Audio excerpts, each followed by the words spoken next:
Good afternoon, everybody. I don't know why it's saying, but I just got a message saying, all right, now we're good. We weren't live on LinkedIn. I got a message. So, good morning, everyone. Welcome to the Security Squawk podcast. I'm your co-host, Brian Horning. I have with me Ryan O'Hara, Randy, Brian, Reginald, Andre.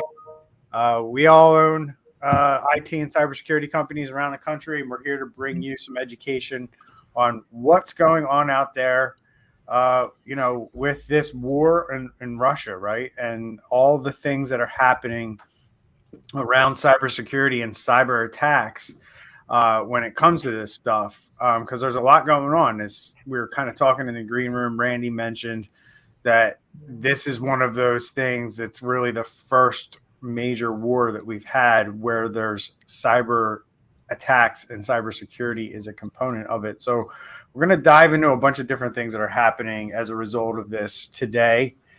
So before we do, how are you, gentlemen? Good. Does anybody else like jam out to the entrance music? Yeah, of course.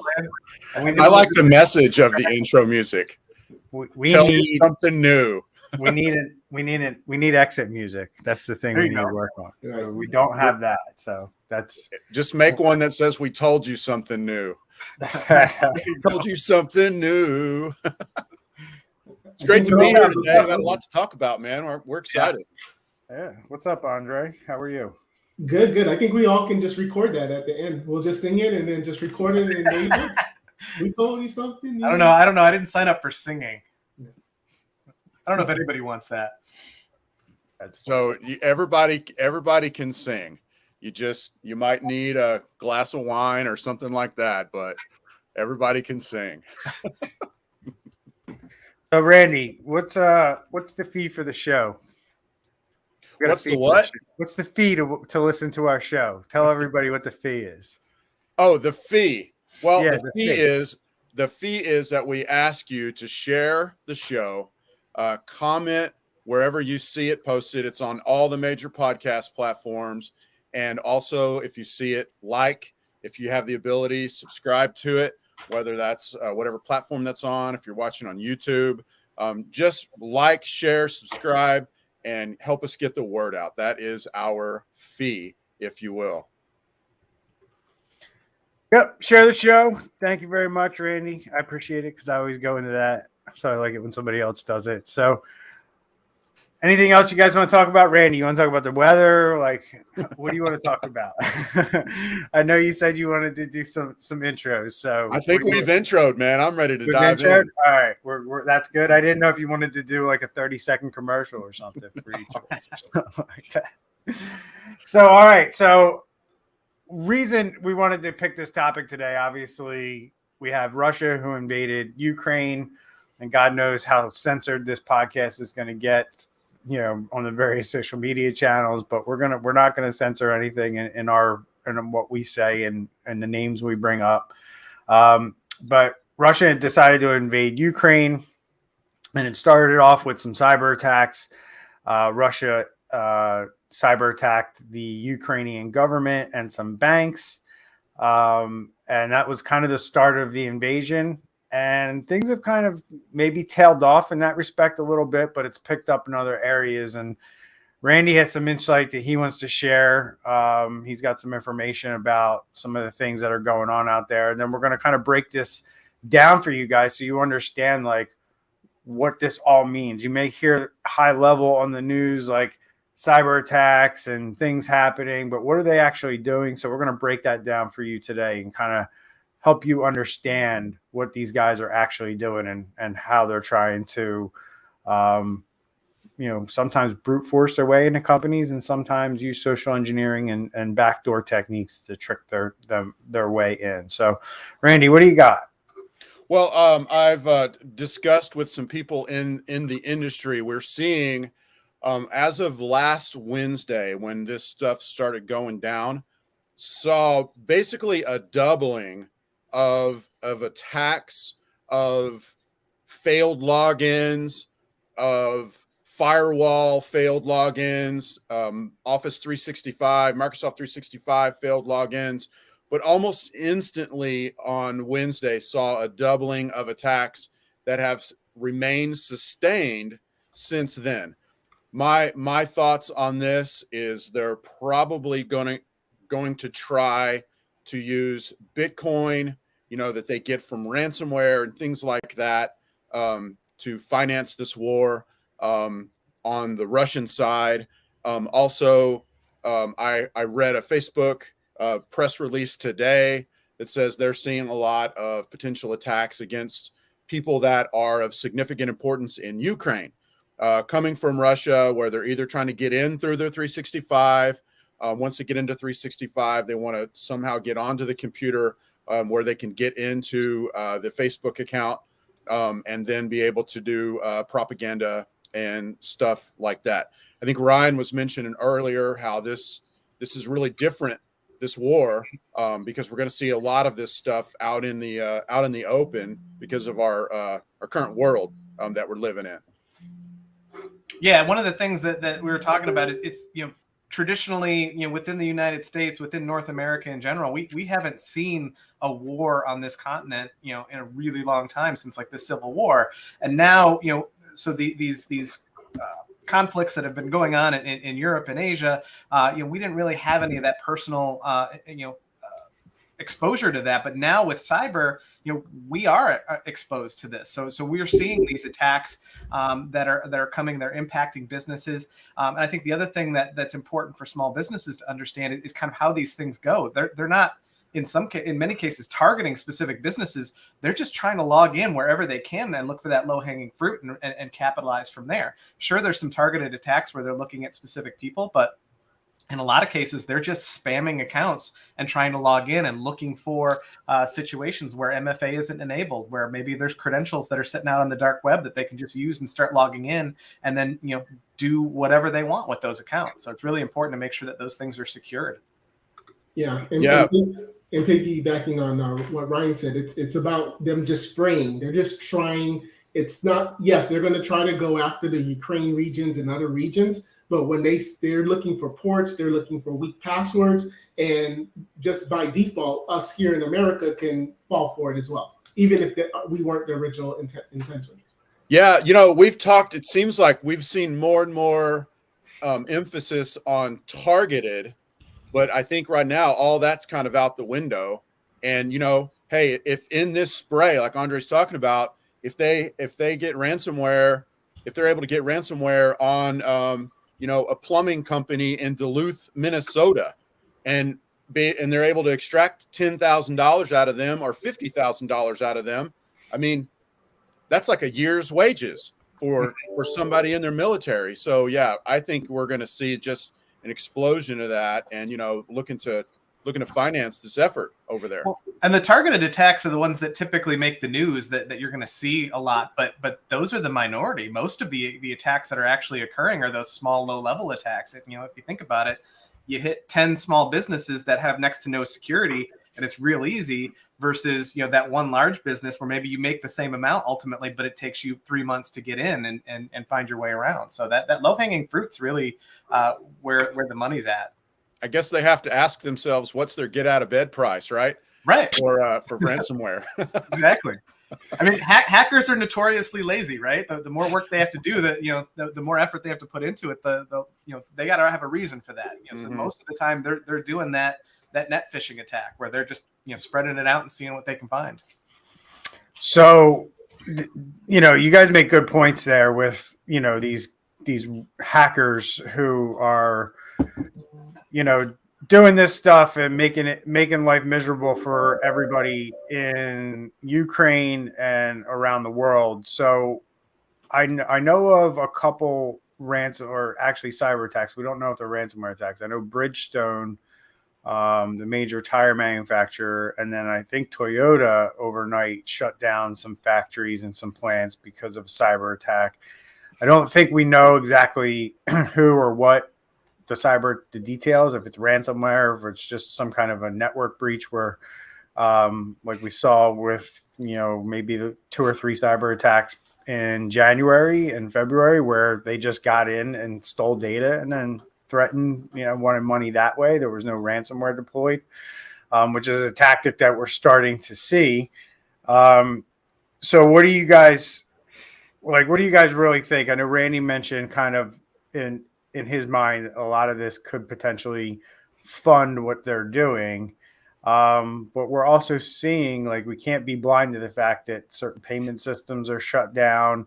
Mhm. Does that put more of an emphasis on Bitcoin and Bitcoin being used to, conduct normal transactions, but also people are going to need to pay for these cyber attacks to get out of these jams. And I think that that's what people need to understand. They need to understand that, normal ways of getting money to these individuals are no longer there. So they're going to force you to use things like Bitcoin when in other attacks you can pay in other ways. And I don't think that's going to be the case anymore. So what do you guys think in terms of the financial aspect of this outside of maybe Russia funding the war? Like, what do you guys think the impacts are going to be long term for either Bitcoin or businesses in general? Because I only see the number that these guys ask for going up, because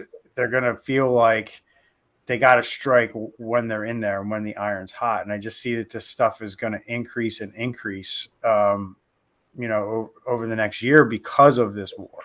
So I think there's a couple elements here. So I certainly think that there's some groups out there that are going to take the proceeds that they're getting out of these attacks and funnel it towards war efforts. But I also think that there are a lot of independents that are going to use this as an excuse to just go crazy and make more money for themselves as well. So it's going to be really interesting to see. I mean, there's just so much noise out there, related to this. There's cyber attacks for Ukraine, there's cyber attacks for Russia, where these other groups can kind of go under the radar as well, and they may not have anything to do with it, but they use that as a means of getting in. Take advantage of the confusion.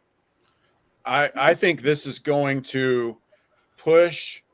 Like my guess is that over the next few months, this is going to push Bitcoin and cryptocurrency to the front burner.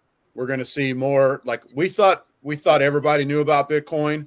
I think it's going to make it even more prominent, because in the middle of all these embargoes and, hacking and banks getting to where they can't be a part of the SWIFT payment system and this and that, like Bitcoin and cryptocurrency works and all that. Yet it's really hard to use crypto when you're on the ground in the middle of a war zone trying to buy a loaf of bread, but in situations where you have internet and can have internet access, I think it's going to push it to being more prominent than it's ever been. And, like the pandemic pushed work from home, and the pandemic is, mostly over, it seems, or whatever. I don't want to get into all that, but, work from home stayed. And maybe this war is going to push cryptocurrency into the more in the forefront, and the war goes away and cryptocurrency is still going to stay in the forefront. That's my guess on this. I would also add, if you look at the economy of Russia and how their stock market and their version of the dollar is going down, you now have 20-something-year-old people, 30-something-year-old people that are out of jobs, and now you probably have a government that's going to say, here are the tools, you have internet access, go blast, go after Toyota, go after whoever you want as part of their as they're worrying about the actual physical war. They're going to be probably getting their citizens to now go on the cyber war as well. Yeah, it's interesting because I know that, like, I just read an article that Conti had like an internal breakup kind of issue, and they were a pretty successful and big hacking group. So it'll be interesting. I think we're also going to see the breakup and reformation and formation of new groups and things like that. But let's get into let's switch gears a little bit. And, Randy, you mentioned the cloud services and the firewalls being scanned and probed and things like that. So do you guys have any thoughts on, like, okay, they're hammering away on, like, everybody's pretty much either on, if you have a business domain email, you're probably either using Google or Office 365 at this point for your email services. And they're banging away on Google just as much as they're banging away on Office 365 to try to get into your email. And there's a reason they're trying to get into your email. And I kind of want to bring perspective and let people know why that is.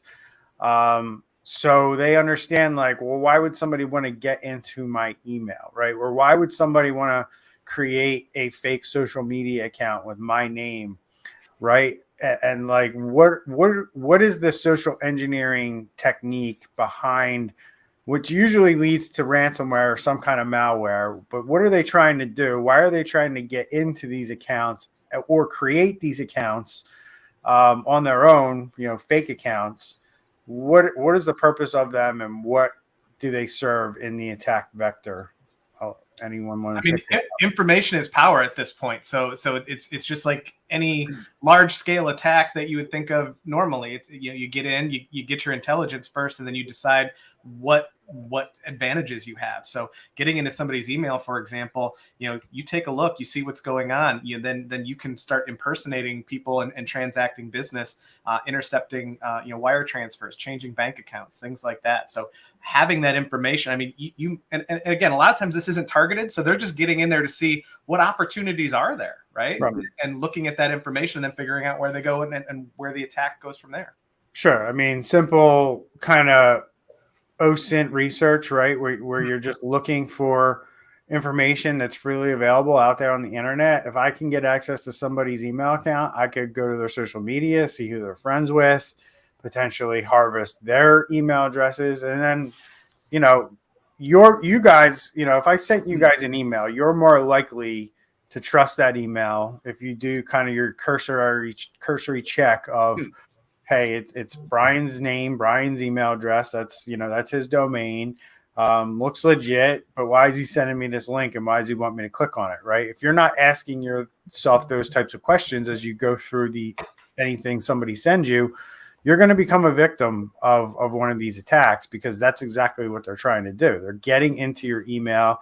They're creating fake Instagram and Facebook accounts and trying to trick your friends into using the trust that you have with them into doing something that, they probably shouldn't be doing, like clicking on a link, opening an attachment, or what have you. And this is why they're banging on everybody's email account, because once they get into one email account, you have a contacts list, they can go through your whole contacts list and send everybody an email from your account that points to a web server or website that they set up that has, malware or some kind of payload on it. So, and that's assuming that account isn't an admin account. So how many times have we seen it where, standard users have admin privileges? So you get access to that account, and then all of a sudden you can create new mailboxes. Right. You've got all sorts of access to do any number of things. Yeah, I would to add to what you guys said, definitely agree with everything y'all said, but also to answer your question, Brian, I think in this particular case, based off what y'all said, so we've got psychological operations. I think that we're going to have to get into a mindset when there is a war. If they shoot a rocket at a apartment building, that makes the news. It gets blasted all over the world, and it's horrible PR.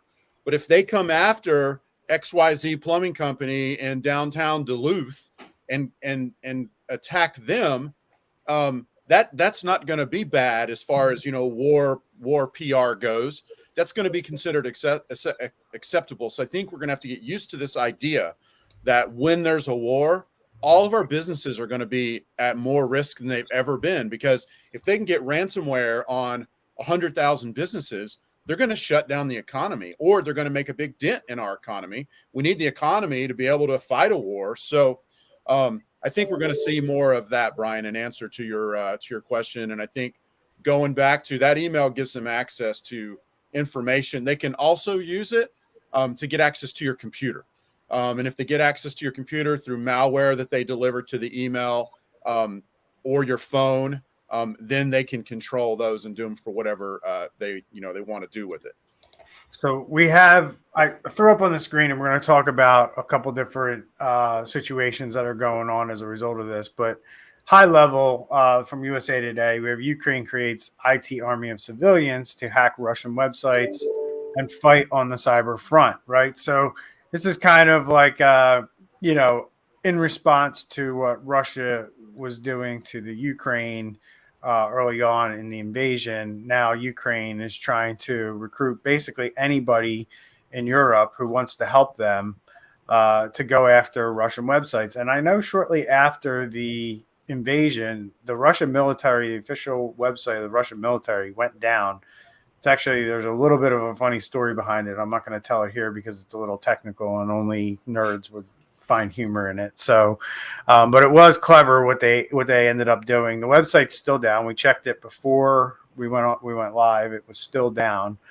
So what do you guys know about kind of what's going on? Are you aware of any specific situations where these kind of mercenary hackers have done something? I'm not aware of anything in particular, but other than what I mentioned already. So what do you guys know about this particular situation?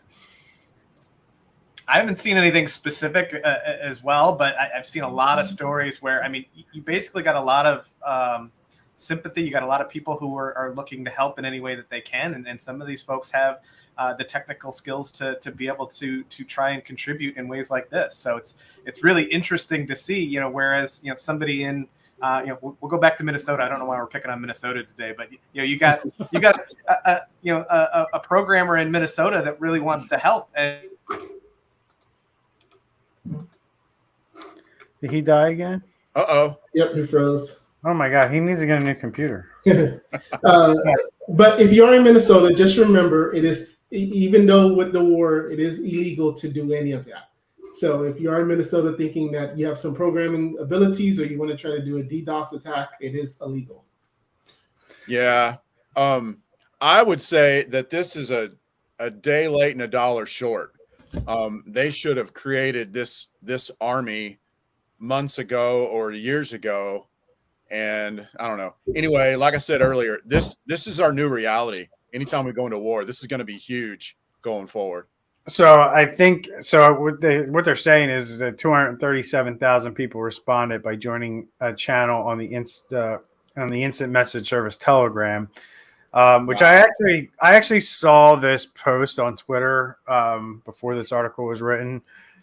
And it was funny because the guy was getting this Fedorov guy. He was getting blasted for using Telegram because it's a Russian service that's completely unencrypted. And they were telling him to jump over to Signal and do it on Signal, which I think they eventually did do. But basically, they're asking for them to help out with denial of service attacks. They want them to be able to make it difficult for the Russians to communicate.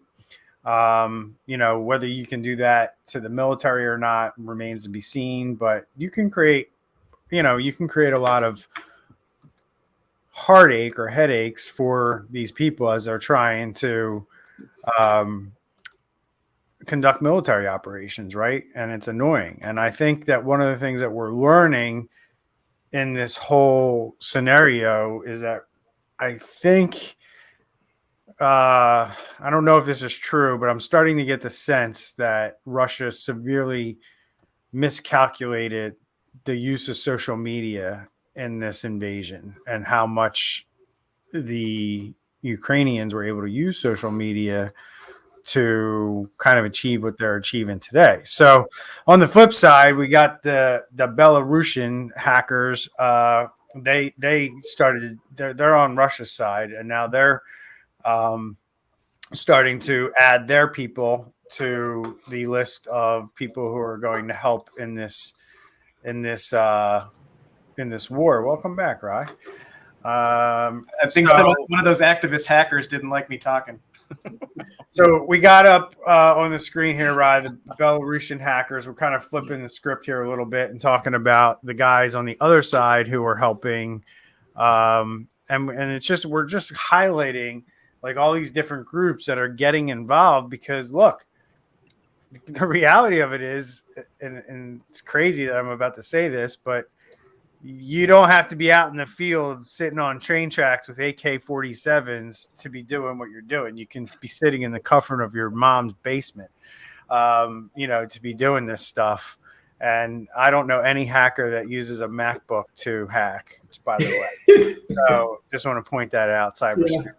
Yeah. But what do we know about this? Belarus, they're kind of they are on the Russian side, or Russia owns them. I don't know how you want to phrase it, but they decided, hey, we're going to help out too in this war. And they decided that, their groups, their countries, hackers and IT specialists, are basically saying that they are going to help out. Now, is it Belarusians attacking their own country because they sympathize with Ukraine, or what's going on here? Probably a little bit of both. I mean, I think that's also something we're seeing in Russia. There's a lot of public sentiment that are on the opposite side. They're against the war. So I think it's a little bit of both. It is, because I think that the military of Belarus would probably aid Russia, but based on this article from Cyberscoop, that they're basically saying that there's basically these hacktivists in Belarus that are slowing down the invasion by they hacked the Belarusian railways. I mean, and trying to slow down the occupying forces and give Ukraine more time to repel the attack. So, Andre, do you know anything about this story, or Randy? No, yeah, you got it right. It's basically they're just trying to slow down. They're not trying to create any type of accidents that will make the trains derail or collide, but basically slowing down these trains that are providing most likely like military support as far as arms or any other materials that the military need. So these are sympathizers to the Ukraine side. So, and then, in the article basically goes on to say that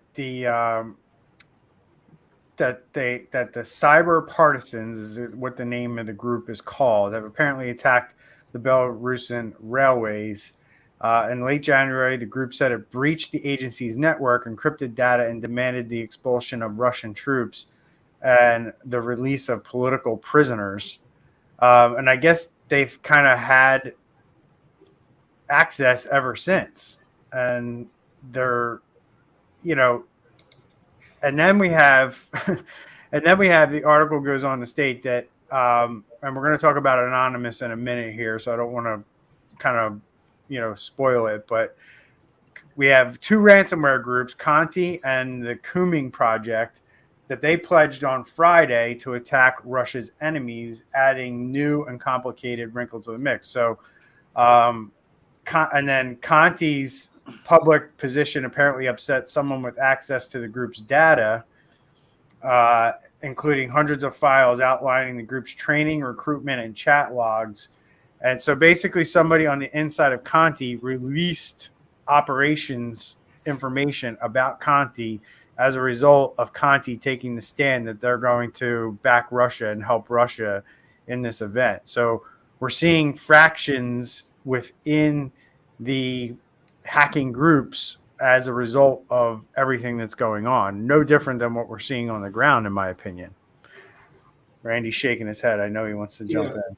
No, I'm just agreeing with you. So you basically this is like, as I'm reading this, it's fascinating to me that this is kind of how kind of things are playing out. Really hard to run a criminal operation when you have people who don't align with everything that you align with, right? I think that's going to be the side effect of this, though, is these groups are just they're going to be a lot more selective. They're going to implement different things to fine tune their processes and make sure that everybody's on board. So we might see more splinter groups, but the groups that we're seeing, I think, are going to be a lot more tight and a lot more secure internally to make sure that they've got that common goal. I read a couple of weeks ago of one of these hacker groups. If they got into a computer and it had the Cyrillic keyboard installed, that they didn't do anything. Basically looking at who's who's Eastern European, who's Russian, who's Slavic, and then basically saying we're not going to target, those people. So somebody was suggesting installing that keyboard. If that's your main line of defense, you're in big trouble. Yeah. So I guess this brings up a question that I have. If you're one of these hacktivists, if you're one of these people who says, and let's just talk about the people who say that they're going to hack back against Russia or do something against Russia or do something against a group that they feel is supporting Russia, right? If your business gets hacked by Russian hackers and, maybe in the ransom note there's something in there about, Russia and how great they are and they support what Russia's doing in Ukraine, and blah, blah, blah. Let's say that happens to you. I'd like to hear from all three of you on kind of your perspective on, do you feel like, where's the line in the sand that needs to be drawn between the good guys who are doing it for hacktivism, right? Because I almost feel like we could get into this tit for tat, eye for eye type situation where you have criminal hackers who are doing criminal things, and then that gives somebody who's not necessarily a criminal hacker, maybe they were a victim and they decide we're going to hack back. I think we talked about it with this NVIDIA, right? NVIDIA claims that they hacked back. We don't really know what that means at the end of the day because there's very little information about that. But where's the line in the sand between what you can do back to the person who's hacking you, versus what you should do, which is go to the authorities and report it. So I just, does war change that perspective? Does the line move because of this situation? I personally think that if you're going to engage in this type of activity and you really don't know what you're doing, you're potentially making things worse for everybody, for the whole situation. And, you probably shouldn't do it on your own. If you're not involved in law enforcement or you're not involved in the military or the CIA, you probably should take a more defensive posture than an offensive posture. But, that's kind of my opinion. What do you guys think? I mean, this is all new. This is basically the Wild West, and I think that comparison holds up. It's like the Wild West where you got everybody running around, kind of taking the law into their own hands, and this is going to devolve and then evolve into having some security and things in place to prevent that from happening in the future. Yeah, you got to be careful, even in a time of war, not to get in trouble with the law and get entangled in breaking the law. So like Andre said a little while ago, this is still illegal to hack back. So I would be very careful there. And then like Ryan said, it is going to evolve. And this is going to be a huge part of future conflict. It's going to become bigger and bigger. So yeah, that's my 2 cents. Yeah, I would say right now you got bullets flying everywhere, and if you're listening to this podcast, you're more than likely not part of the CIA or some other government agency, and you just need to lay low and protect your systems, and just head for cover, as they say. Yeah, I agree. I think it's got to be more of a defensive posture at this point. And if you do end up being a victim, don't hire somebody who says they can hack back, or don't go on the dark web looking for your own mercenary hacker to kind of get back at the people. Really bad move, in my opinion. It's not the time for that kind of stuff, but it is the time to understand that this can happen at any time, and it's time to shore up your defenses. So, and this brings us to another interesting kind of, we talked about the different sides of this and who's doing what.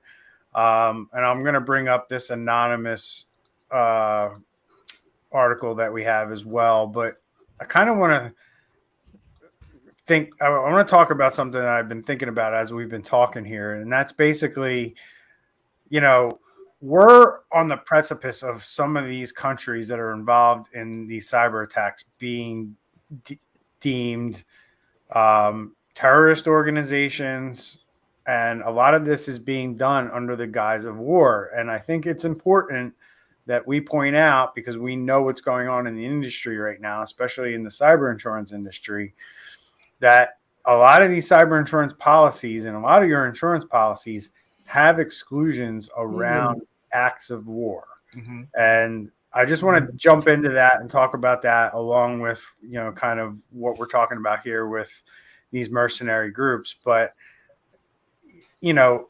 how concerned are you guys that a lot of this stuff that's going on right now is eventually going to be deemed an act of war, and anybody who gets hacked from now until the end of this thing has the potential, in my mind, to have their claims denied under that guise? And what do you guys think? That is a very good point. I did not think of that. That is like, and for anything for the insurance not to pay, they're going to do it. And now they're doing it in the name of these entities, right? So all of these hackers that are coming up and saying, "Hey, we're gonna stand up for Russia and do this, or we're gonna stand up for Ukraine and do this." Now all of a sudden, if they didn't have those legit ties to those nations to begin with, they've got the connection to them now, so they can very easily be turned around. And you need to remember, your cyber insurance doesn't protect your reputation. Your cyber insurance doesn't protect, it doesn't stop you from getting hacked. Yes, it's there so you don't end up shutting down your business in 6 months, that, you get some cash so you can fight through this and get back going instead of going out of business like most businesses do. So bottom line is, it may get to where this is considered an act of war and you don't get any money back, but it shouldn't be your main. This is not your main cybersecurity, strategy. Here is your cyber insurance. It is something to fall back on when everything else fails. You got to have good strategy on the front end in place to try to keep that from happening, to do everything you can. And remember, like Andre said early on in the show, this is like a spray attack, man. It's like they're shooting shotguns everywhere. And it's like people going through a parking lot of 10,000 cars. They're running through that parking lot right now, checking every single door to see if it's locked. And look, just lock your dang door. Lock your dang door and do some basic things, and this could just blow over instead of it being something that ruins your business and then they don't pay. The insurance company doesn't pay because it's an act of war. Yeah, you don't file an insurance claim without having some sort of discomfort or suffering in order to get to that point in the first place. Right. But the issue is, for me is that, like you said, right, we're in very uncharted territories, and business people need to be aware of that. And at any point in time, any one of these groups can be deemed a terror group or an agent of the country, the invading country, right? If a hacking group like Conti says we are backing the Russian government, and in a year we find out that Conti was really just a bunch of Russian agents, you know what I mean? And then the government decides, okay, well then that group we're going to label a state, sponsored organization. And then the insurance companies are going to turn around and file lawsuits against all the businesses that they paid to have that group, remediated. They're going to turn around. They're going to sue everybody that they can to try to get their money back when that happens. And that's the reality. And that's a big thing that people need to realize is, like, insurance happens and is there for you in the moment that it happens. But that doesn't mean that payment is going to, if they decide to pay all your bills during a cyber attack, that doesn't mean that they're not going to come after you or some of the vendors that you work with to recoup some of the money that they paid out down the road. This is something that we're seeing all the time now with insurance, especially cyber insurance, where they come in, they pay out on claims, and then they start looking around and deciding who they can go after to try to recoup some of that money back. And this is very much reality. So anything else you guys want to add? No, Stephen, we got a comment question about the tried and true security practices and if they'll be enough. My first question to that would be, what do you consider the tried and true security practices? Because depending on who you talk to, you go out to a business and they say, oh, well, we've got security, we've got antivirus. That's not enough anymore.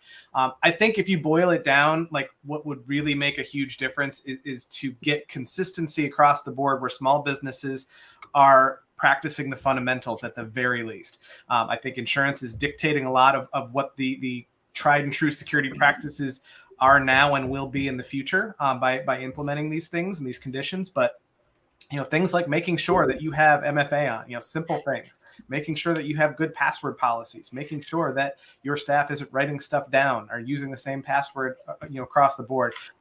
The way that these threats are emerging, it's really moving fast, and there's a lot of stuff we need to do. But if we just did the essentials, we'd be in a lot better place. And the fundamentals, we'd be in a lot better place now.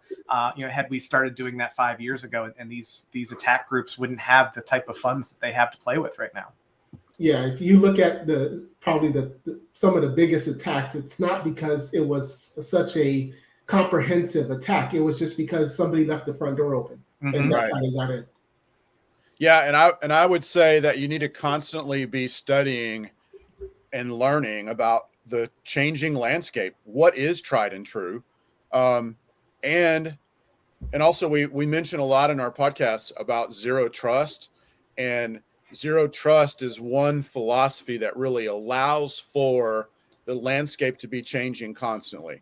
And there's some things about zero trust. Just trust no one. You got to verify everybody. You assume the bad people are already in your stuff. And so you assume that when you send an email, a bad person's going to see it. You assume when you send a text, a bad person's going to see it. And so you do things a slightly different way because you're assuming somebody is there. With zero trust, that's one way that we can, stay ahead of the changing landscape. But at the end of the day, the tried and true is constantly evolving, constantly changing. And, maybe not by seconds and by days, but definitely month to month.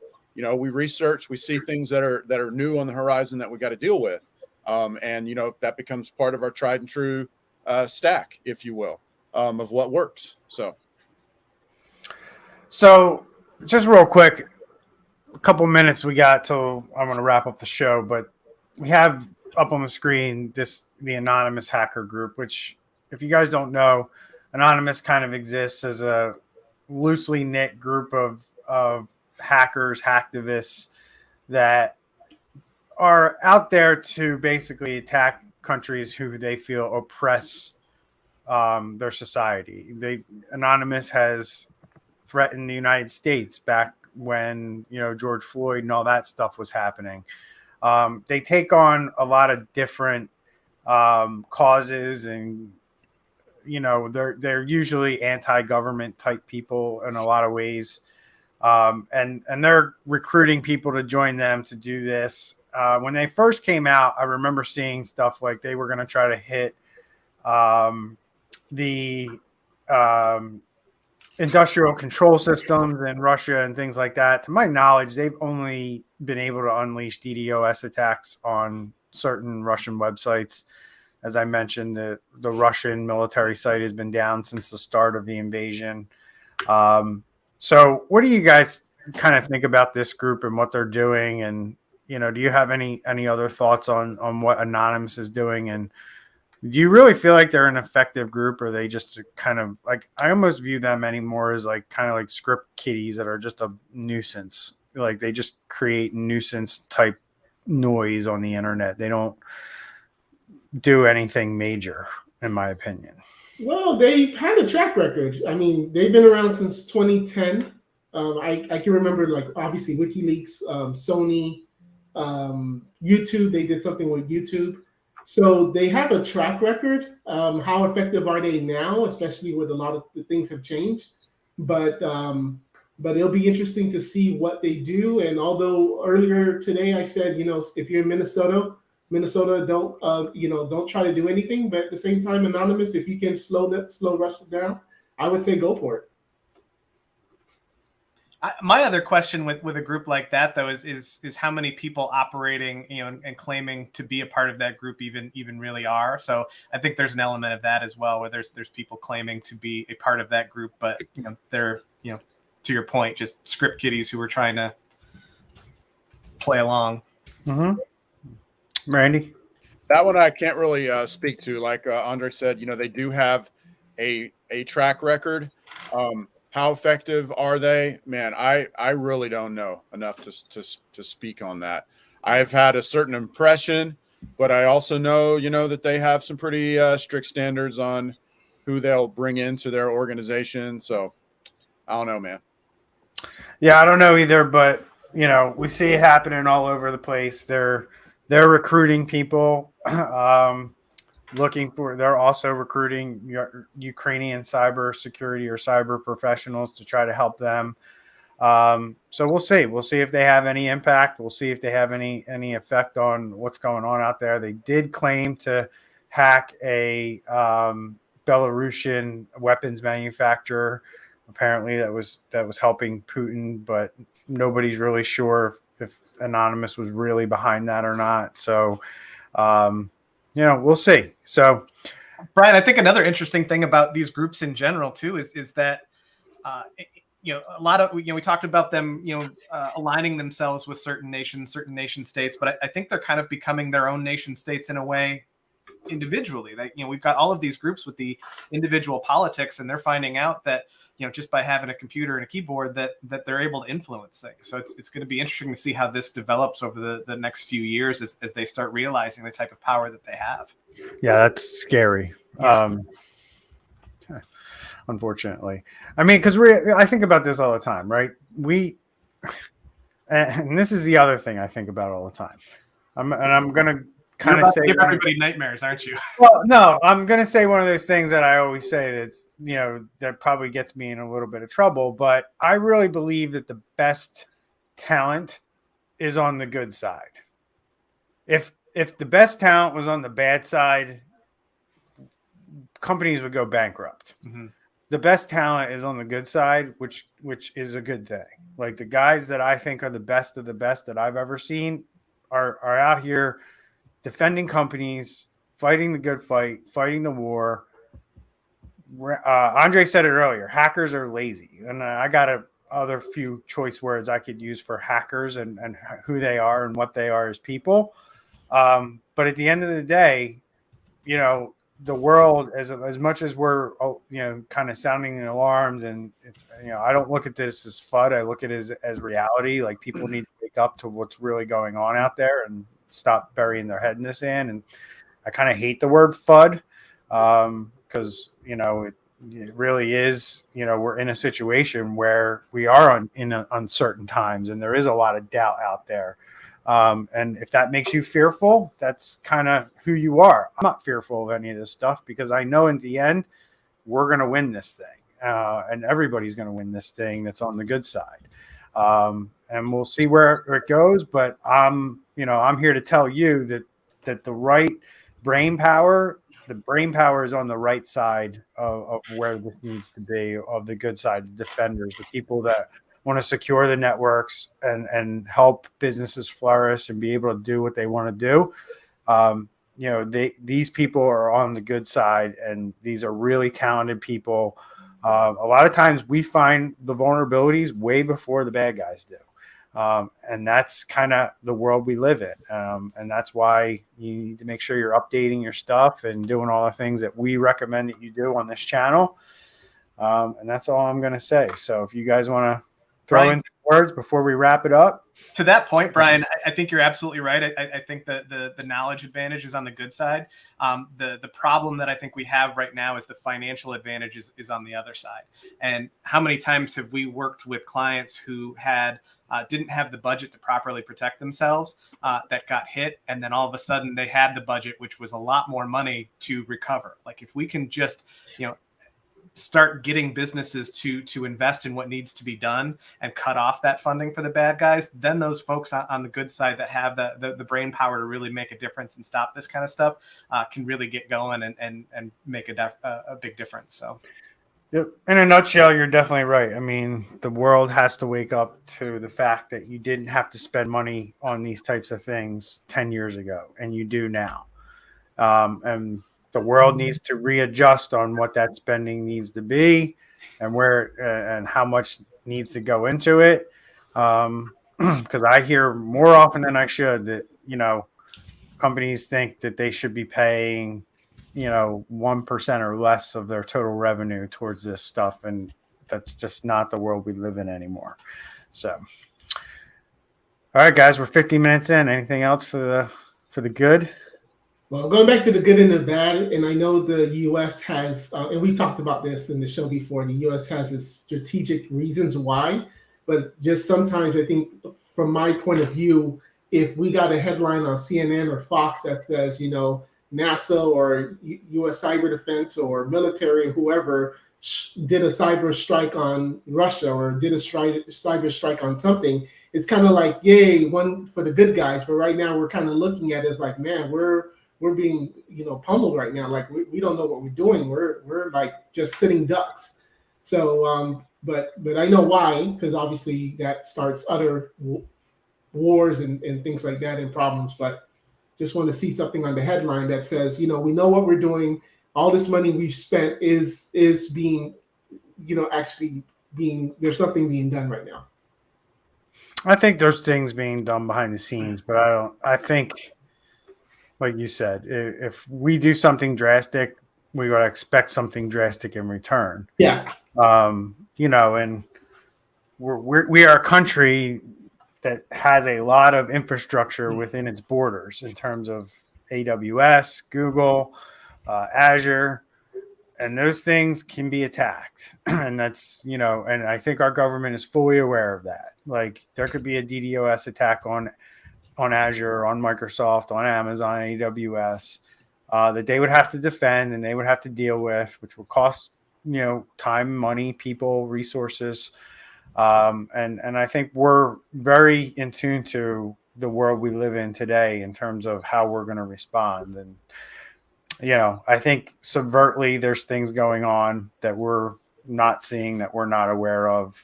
And, I'm glad that there's no big flashy thing. And, the other thing too is remember, share the show, as Randy said at the top of the show, like our show. We're on YouTube. Go to Facebook. We're going to keep bringing you updates on what's happening with cybersecurity around this Russia-Ukraine invasion.